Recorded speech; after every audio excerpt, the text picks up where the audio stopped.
Welcome to the Valley College Connection, where John Kawai and Scott Wigan, two Valley professors, engage in a conversation about success with educators and students. Each week, they'll sit down with a different guest to find out ways each of us have had to plan, persevere, and overcome to where we are now. The show will also highlight resources and services that are working to make a difference at Valley College. We're here with Daniel Judge, professor of mathematics from East LA College. He is also chair of the Math District Council and former ELAC chapter president for our union. One of the big reasons why I have a professor from a different college on with us today is that Professor Judge was a student of Jaime Escalante of the famous Stand and Deliver movie. And I've worked for his company. I have worked with people who have known him, and I have a friend who was in his class, but I never ever got to sit down and have a really good understanding of what it was like to be taught by Jaime Escalante. And I'm excited to have this conversation with Daniel. So Daniel, welcome. Start us off with anywhere you like. What was life like when you were young? Where were you born? Where did you grow up? Well, thank you, John. Thank you for having me. I think you're doing a wonderful job, and I'm really excited to talk about Jaime Escalante and this story. It's an unlikely story, very fascinating. I grew up in East Los Angeles. My parents were divorced, unfortunately, and they divorced when I was 2. My mother suffered from schizophrenia. She was mentally ill. She was never officially diagnosed, but she was in a situation where she couldn't work because, you're schizophrenic. It's very problematic. So she couldn't work, which meant that me and my brothers had to move in with my grandparents in East LA, where we actually slept. We didn't really have a bedroom. We slept on the floor, different locations in the house. In some ways, it was pretty rough in that way, very unstable when your mom couldn't work and support you, and parents are divorced. So it was a very difficult kind of situation to be in. I wouldn't wish it on anybody. How many brothers and sisters were there? Well, it was my brother Tim and my other brother Todd. So there was actually me and 2 other brothers, and there was 3 of us, including my mother, made 4. And then what was school like? It was fine. It was rough at times because, I would get waking up in the middle of the night by my mom, and she would imagine things that weren't really there. And I'd have to convince her, hey, everything's okay. Things are not what you see. And so at times it was hard because, you were sleepy. You're up all night. But nevertheless, my father was an important influence. My grandfather as well. Very lucky that I was raised by them and they kind of would intervene. So I did really well as an elementary school student. I read all the time, was encouraged to read. My father would take us to a library and get books. So I just read every chance I got. It was more of a form of escape. And I was a very good reader. I was a gifted reader where I would actually have to go to different rooms because of the reading level I was at, because that's all I did was read. So I was like the top reader in the school. So it was kind of interesting in that way. But yeah, elementary school was fabulous. It was great. When I transitioned to junior high, it was a shock. I went from being a really, really good student and I went to junior high. It was a pretty rough situation there in East Los Angeles. You're fighting the hormones, I should say. Things are a bit chaotic. And it was okay, but I noticed that there was a transition from really being solely into the academics to kind of no longer being into the academics. And this was something that I would say at the junior high level was normal. Unfortunately, it was normal. And yeah, I would say that junior high probably for me and a lot of people was a time where you were just going through that hormone change. I was at Balverde Junior High. And again, my parents are divorced and I was supposed to go to Garfield High School. That was kind of the family route. My mother went to Garfield. My grandfather went to Garfield. So I was supposed to go to Garfield, but I wanted to know what life was like to live with my father, to have a bedroom kind of thing. And just to kind of maybe see what life was like to be in a little bit more normal situation. So, I talked my mom into letting me live with my father. And so instead of going to Garfield, I went to Sure High School and I got to live with my father. Going from a predominantly Hispanic school, middle school, then going to Sure was an eye-opener. It was much more diverse. It was really a pleasant experience just by being around different people. I really enjoyed that aspect. And yeah, and actually Monterey Park, I think at that time, had a high Japanese population. And that was when I think the situation with Hong Kong, right, was being turned over to China. And so there's a lot of immigration at the time. Before, it used to be an Italian neighborhood. Oh, wow. And then the Japanese came, Wow. and they came there because the 60 freeway ended there. If you could afford it, you would live in Boyle Heights. So Yeah. if you go in Boyle Heights, all the Japanese cemeteries, the Christian Right. churches, the temples are all in Boyle Heights, right next to Garfield High. And if you go like, why are there so many Japanese temples here? Are retirement homes. It's all Right. based in Boyle Heights because if you had money and you were Japanese, that's where you went. Yeah. And then if you didn't have money, you just kept driving until the 60 freeway ended. Then that was Monterey Park, and that's why the Japanese went there. Then in the 80s, the Taiwanese, the people from Hong Kong, and the people from Vietnam, they came to America and they said, like, okay, where can we go where someone has sort of broken in the community so that they will be comfortable with just more Asian people being there. Yeah. And then that's how Monterey Park grew. And I think what Sure was probably 50-50, half Hispanic, half Asian. Is that about right? Or is it more Hispanic? If I kind of remember, it was mainly Hispanic and Asian, but there was also some white and a few African American. Did it feel safer? I went the other transition where I started in Monterey Park, and then my teaching career started with alternative schools all around Garfield. So these were all the students who were on probation or pregnant teens out of Garfield. And that was a big eye-opener to me. I used to teach at the Soto Street projects. All right. What was that like to go to a school that was, I mean, frankly, just less gangs? I mean, the Mexican mafia is centered at near Garfield High, right? It was definitely an eye-opener. I have some theories about how people think.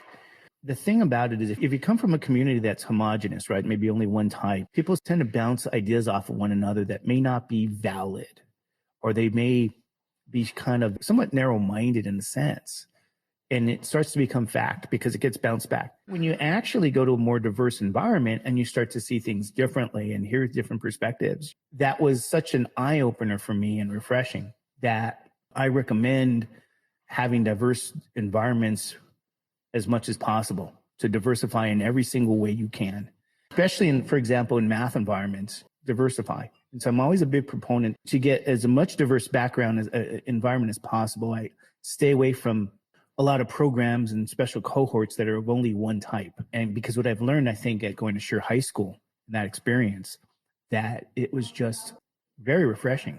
Having different friends and talking to different people, it served me well in my career in education. And I can see where communities where that doesn't exist, it can hold you back. So I found the same thing when I went to UCLA, because I went to this homogenous elementary school and homogenous high school. And then I went to UCLA, and I was part of the AAP program there, which helped minorities be successful in college. And it was the first time that I was mixed, where I wasn't with a bunch of Japanese and Chinese students.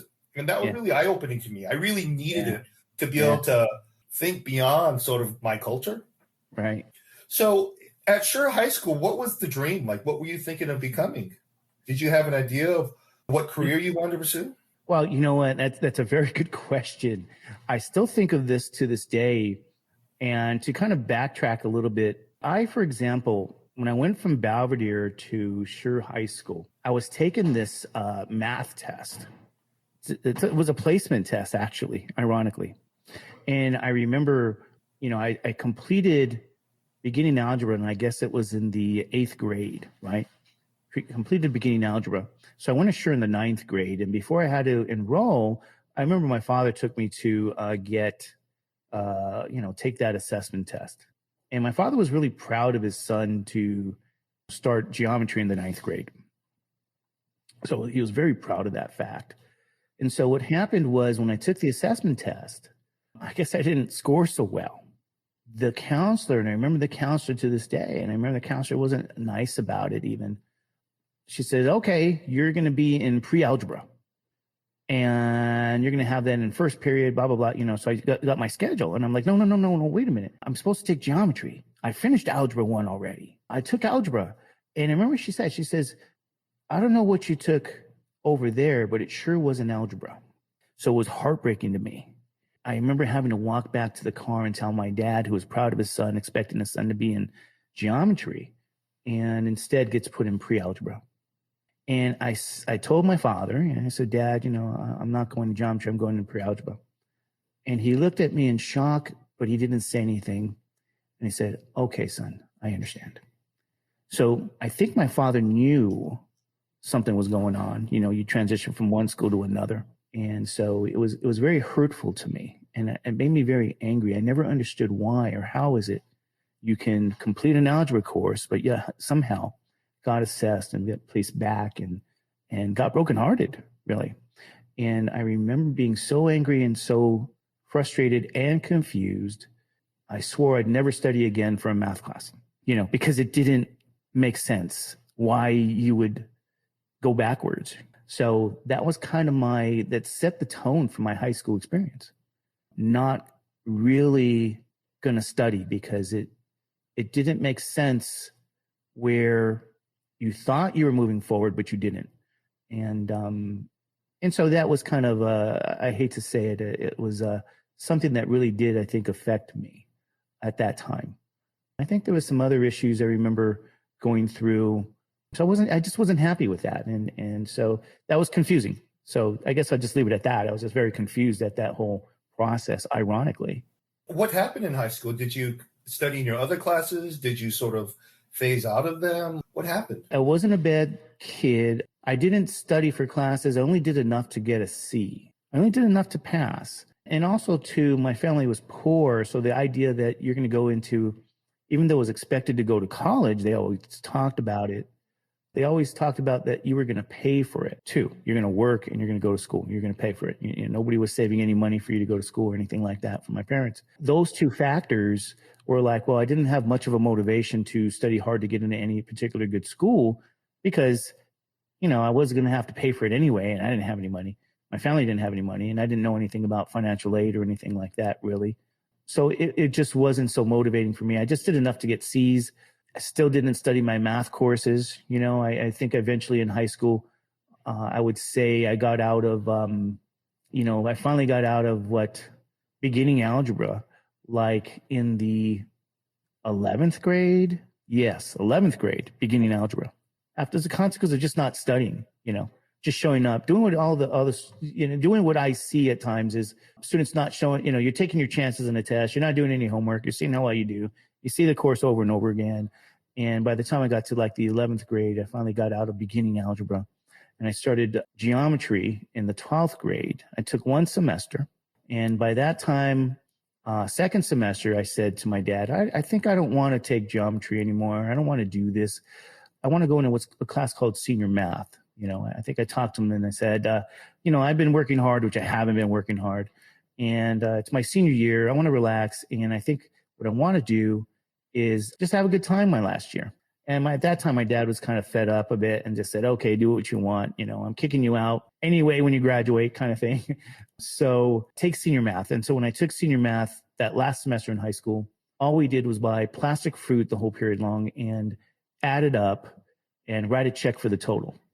We did that every day. And I think the message and the writing was on the wall to all of us that are in that class. It was like, hey, we realize you guys aren't going to do anything great in this world. So at least you can do is not bounce any checks, that was pretty much where I was at. It was just kind of like, I got into playing music. I thought I was going to be a guitar player instead. I was a kid who was just big on escaping. I was still reading.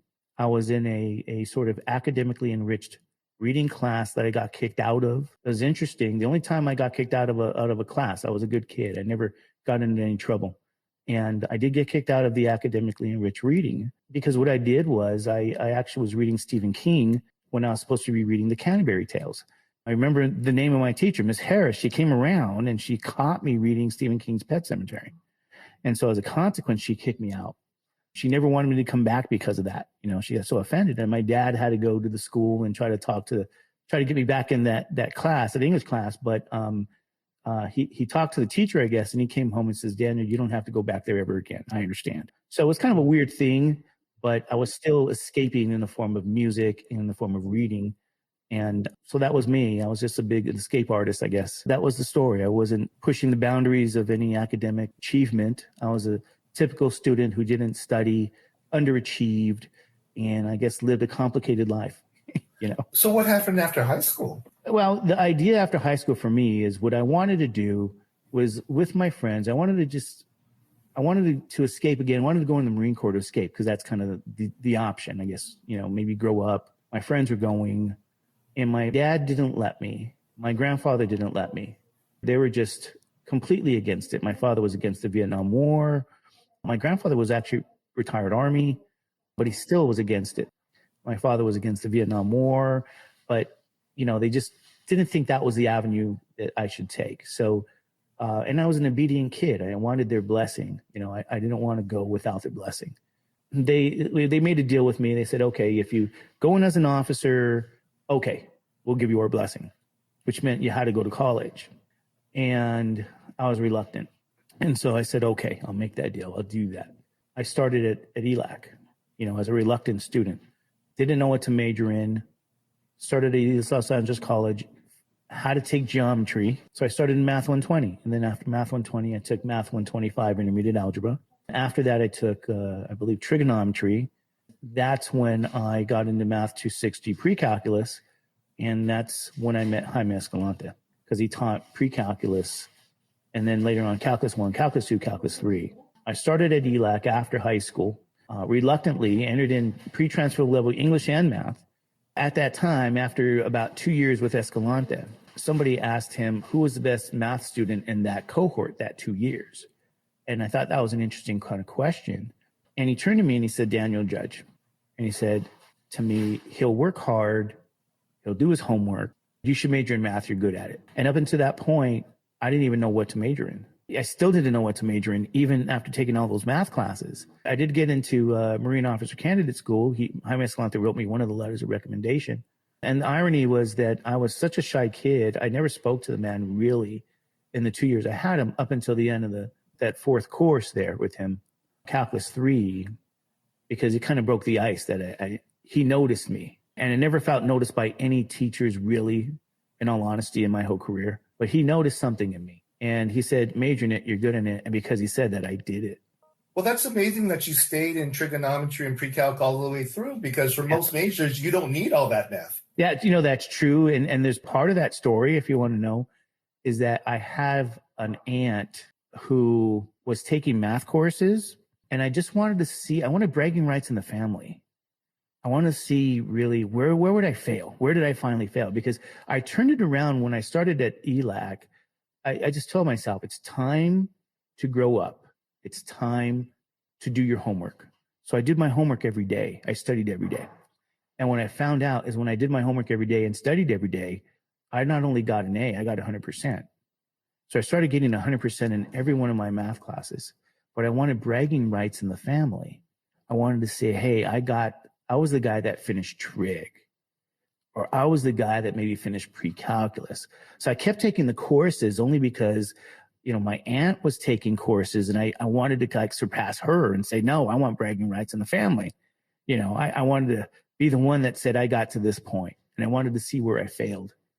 It just so happened that I didn't fail because, I started working very hard every day, and my life changed. All of a sudden, I went from a kid who would fail a test to one who would get 100%.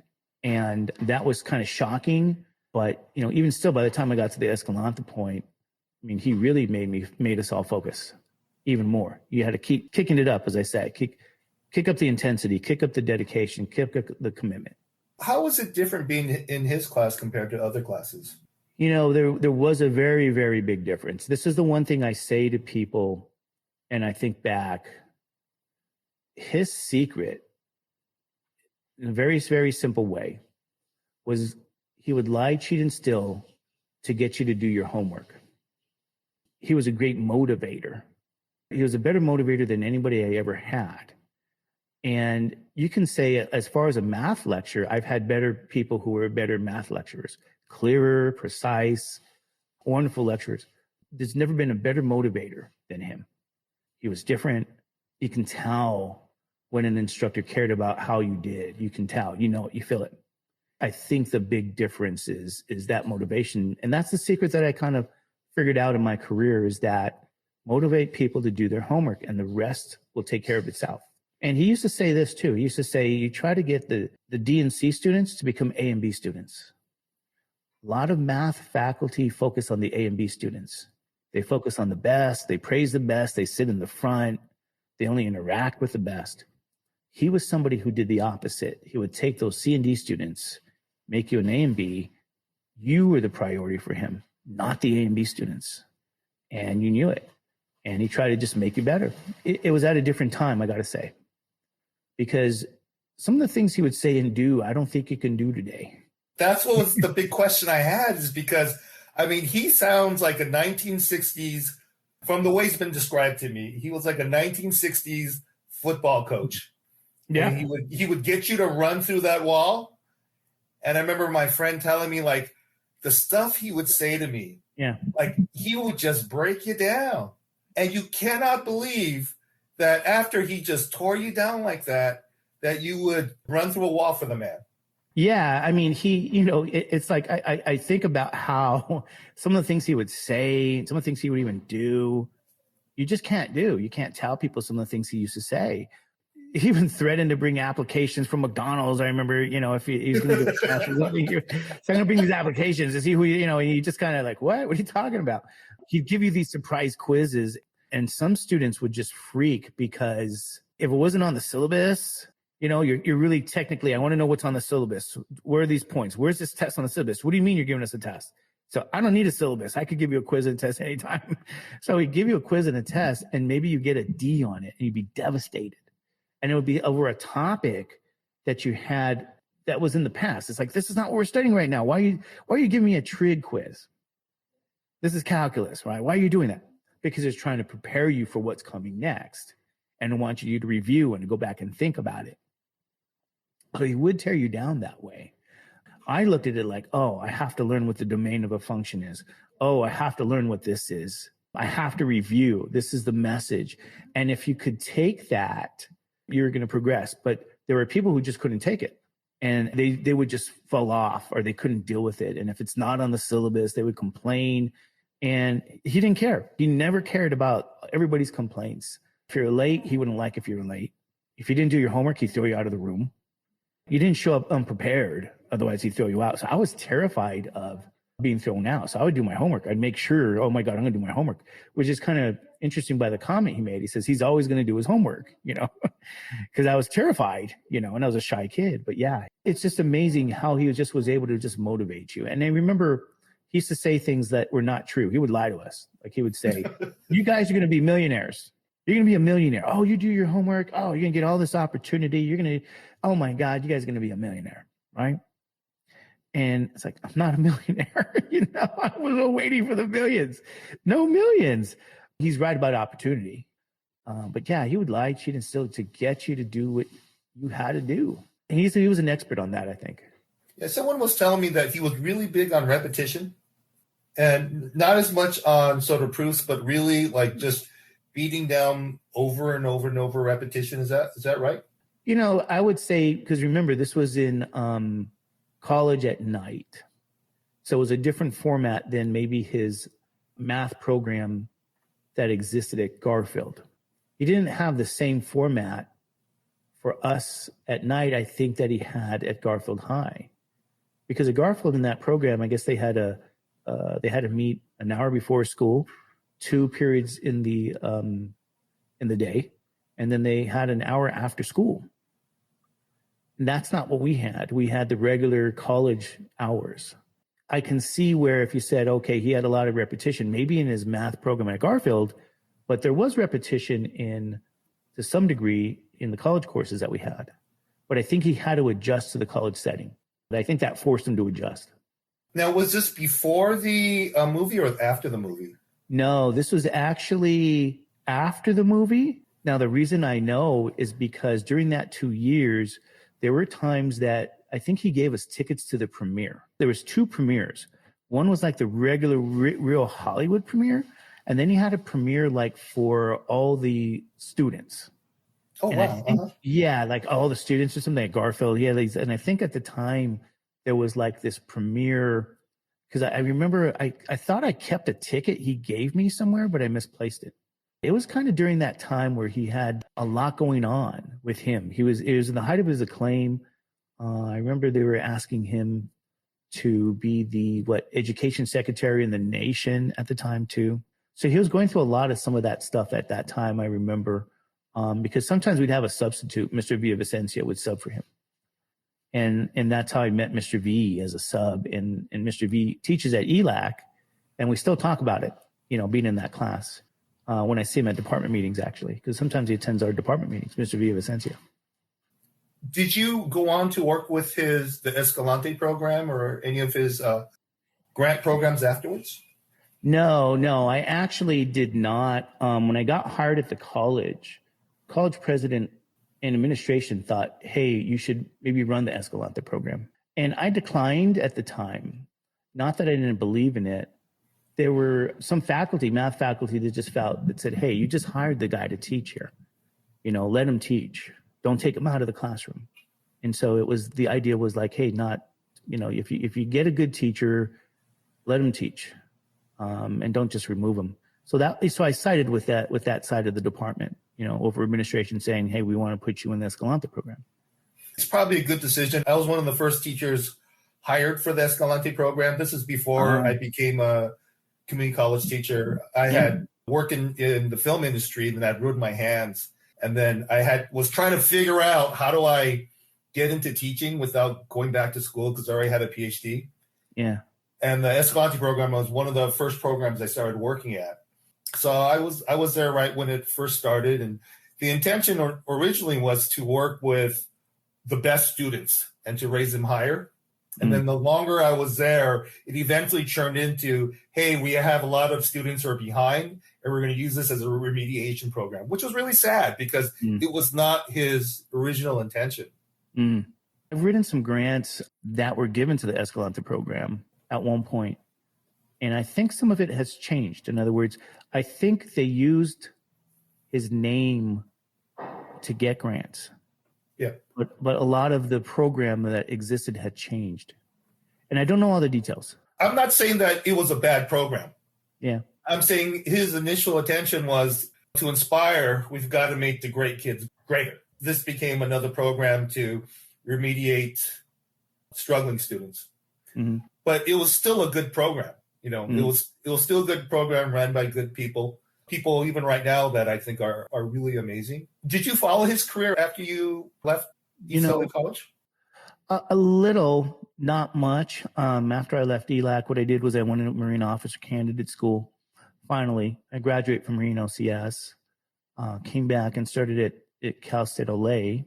So I was pretty much busy doing what I needed to do for myself. But I would read the newspaper of what would go on. I kept track. And I do know, unfortunately, he did leave. When he left Garfield, I know that there was a lot of, what should I say? Jealousy, divisions, animosity. jealousy, pain, animosity. There was a lot of deep-rooted problems there. And unfortunately, and I know a lot of the details, ironically, I know some of the people. And what I wanted to do is document the program by talking to them, and they've declined. I think it's hurtful for them. So there's a lot of hurt feelings, I think, from that program from some of the people that were there originally. I think from Garfield High, from what I had understood, because my mother is a piano teacher in this area, the area that both you and I live in. Oh, all right. So she gets students from all the different high schools and kind of like keeps track of all the different teachers and principals and what's going on. And I guess what had happened, it seems like, is that after the movie came out, he was just unable to do what he was doing before because there's just, in the movie, that all the other teachers were framed as the bad guys and he was the only shining light. And hard to work in a department where you're the only good guy and you just made us all villains, right? We've all chosen to pick in this work at this very difficult school, and we're all villains. At the end, what happened was, I think he had a rule where he said that I will take any student that wants to earn calculus and go to college. So if you come with me as a freshman, I have trained a pathway. I have a teacher teaching algebra, and then someone teaching geometry, and we go down the line, and at the end, I'm going to knock calculus out, and we're going to get you an AP credit for college. And I will not deny anyone of that opportunity. So we're not asking for any more money. We'll have as big a classes as needed. And the union fought him. Mm-hmm. And at the end, he just got fed up and said, I don't want to keep fighting the union because I want to do more work. People don't realize, the union was an issue because you're putting the extra time in without being paid. Yeah. They had an issue with that. As the program grew and they had some success, back then, remember, classrooms didn't have AC. So AC was donated to the math program, and that kind of had some division there because, the math program had the AC. I think they got the band room even, a big room. And people who are familiar with Garfield knows the band is big. That was a popular thing. Other disciplines did get upset. They did get jealous. And even then within the program too, like for example, my younger brother, he's a year and a half younger than me. And he didn't go with me to Shure. He went to Garfield. And he was in that Garfield program. But he was on what was known as the Ben Jimenez camp. Ben Jimenez. So the two stars there, the two big shots were Ben Jimenez and Garfield and Jaime Escalante. And even my brother, he was like, even amongst the students, there were camps. I'm in the Escalante camp. No, I'm in the Jimenez camp. I remember my brother telling me, yeah, we don't do all that stuff. We get straight to work. Mr. Jimenez, he's a straight shooter. And I know Ben, he's also an adjunct at East. And I ran into Ben, and I always thank Ben for his contributions. And I always tell him how my brother was in the program with him. And I thank Ben. I know Ben. He's a good guy. But yeah, there were some some divisions, and unfortunately, and yeah, when he went, I guess, to Sacramento, a much more diverse group. I don't think he had as much success for some reason. But there's another factor. And that's the factor of the principal of the high school, Henry Gradius, I believe. And I actually just got his book. I'm reading his book. I started his book. I want to hear his version, his story. But in the preface, Escalante says that nothing could have been done without him, because he allowed Escalante to do all the things that I guess you're not supposed to do, right?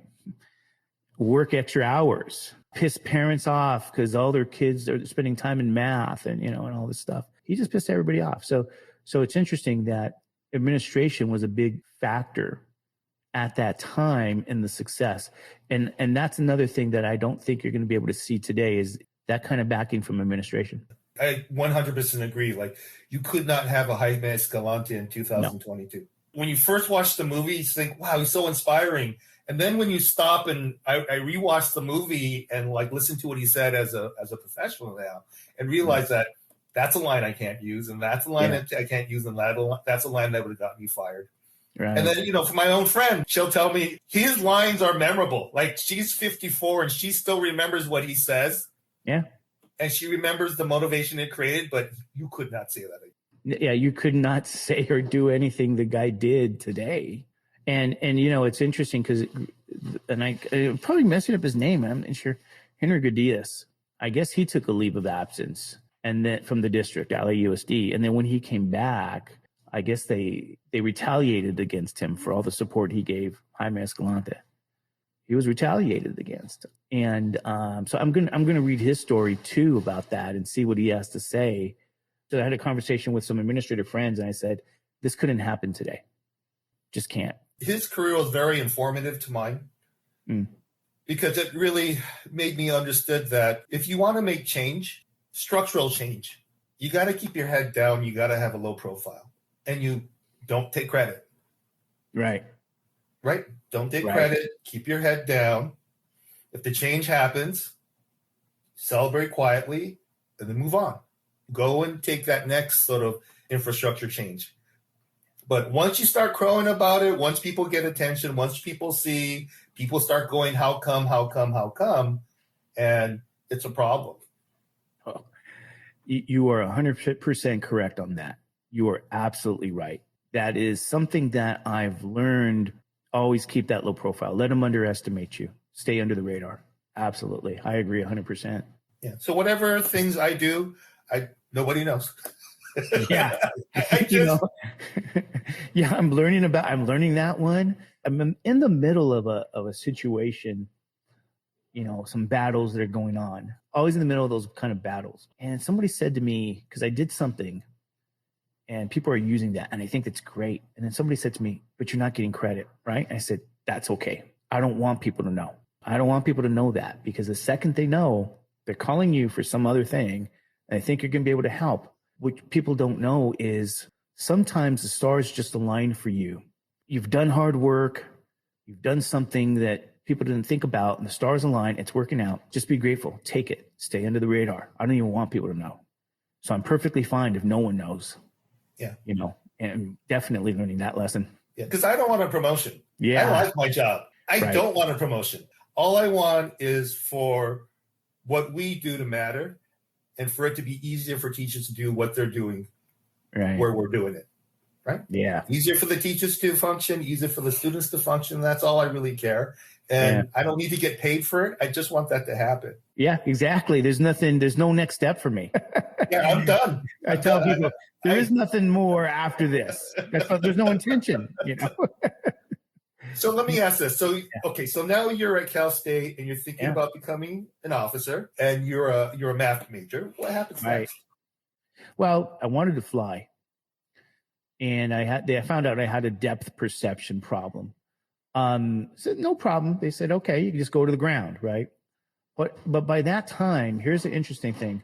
There was a drawdown, and they told us, when you graduate, you get a commission. They said only 1 in 4 are going to make the rank of captain because there's a drawdown. And people feel like, oh, okay, you're in the military, you have a job for life. Like, no, I had to make a choice. What do I do? Do I accept a commission and then compete for a period of time where you're probably not going to be there? And in all honesty, by then, that age, it all wears out. Your reasons that you wanted to do what you wanted to do at 17 change. You're different. And you get an opportunity and you see how life was like being cold, tired, and hungry all the time. And the glamour has worn off. And that's a personal side that I kind of don't talk about sometimes. It says, the glamour wore out. I was a different person at that time, and I dealt with what I did. I'm proud of the very little that I did do, but I didn't do anything. I just had to regroup and rethink, what am I going to do? So I decided to do what everybody does, which is go to graduate school. So I didn't accept the commission with the idea, if it didn't work out in graduate school, I can go back and maybe get my commission.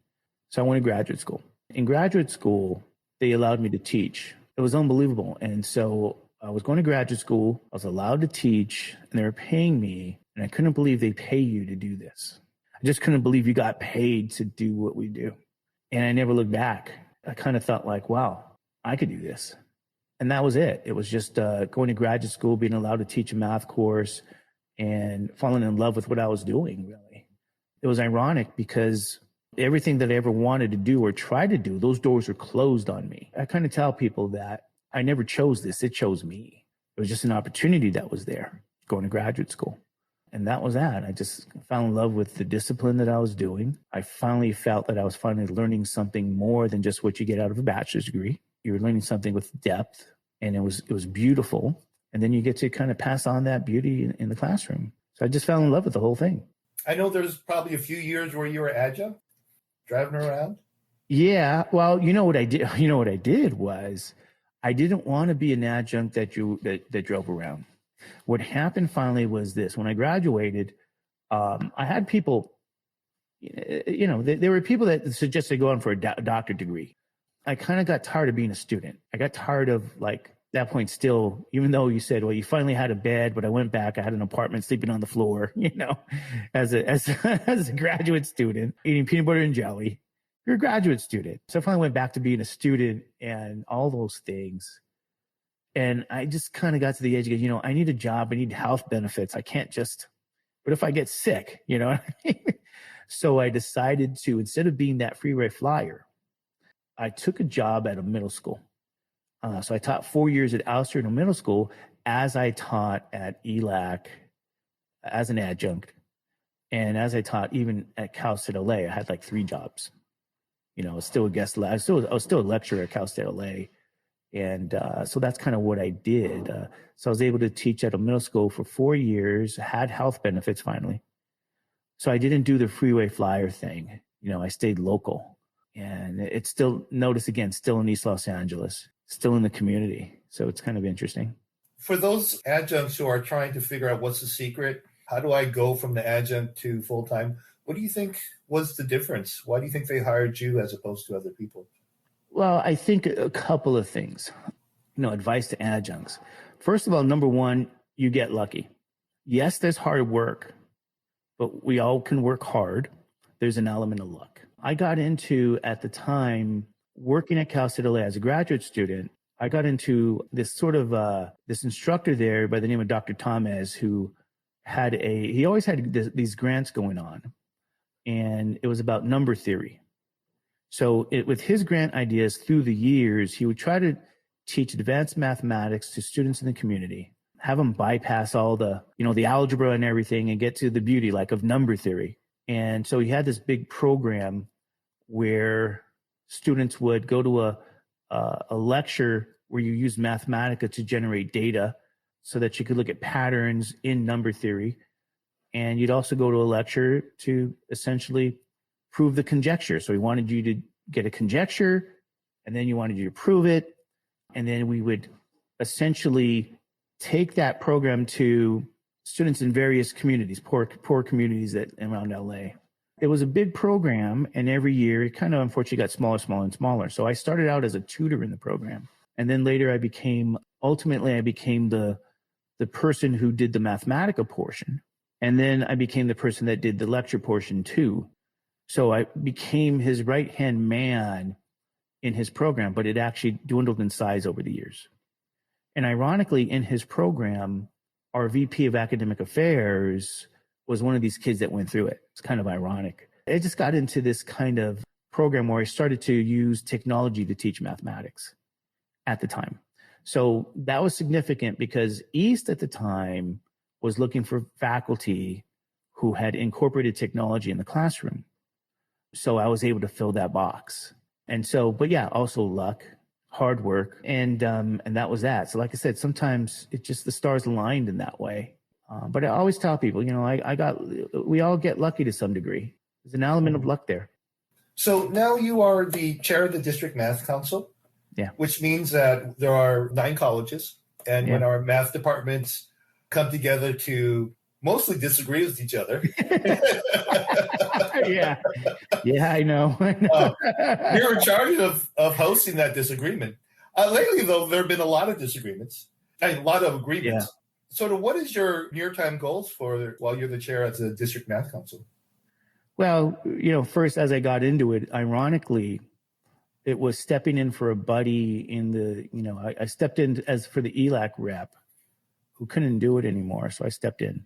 And then once I was there, I got drafted. So, so when people go, hey, how did that happen? Well, it wasn't on purpose. It was something that filled a void. Well, Daniel, I want to thank you for your time. And I really want to thank you for just sort of exemplifying what it looks like to be more than a teacher. Because if things are going to change, we have to change infrastructure. We have to change resource allotment. And a lot of times teachers feel helpless in the situation they are. I mean, I want to thank you for this conversation where we got to talk about how does big change happen. So thank you very much for sharing your story and all of this conversation. Thank you, John, so much. I think you have a wonderful idea of what you're doing. I'm on the same page with that. I bought a bunch of gear just to do these kind of things, to get that word out, not for any other reason, but just get that history out so people know. If there's any students that are going to hear this, I just want to let them know something I've always taught and have said is it doesn't matter where you start. It matters where you end. That's the most important thing. And that's the one thing I've learned. I started in remedial education and has been a student that's been able to get 100% of my math tests now. All the way from that first moment I decided to change my life, to make it a priority, study every day, do my homework. And it changed my life. It changed my direction. It changed where I'm at. So that's the message I really want to give to students out there who may hear this, is you have the ability to do a lot more than you realize. Well, thank you for that, Dan. I really appreciate it. Hey, John, thank you so much. The Valley College Connection podcast is dedicated to sharing the dynamics of our community and supporting the fascinating lives of students, faculty, and those in pursuit of college life information. The Valley College Connection podcast is produced by KVCM and supported by the LAVC Academic Resource Center. The content heard on this podcast does not reflect the faculty, staff, and students of Los Angeles Valley College.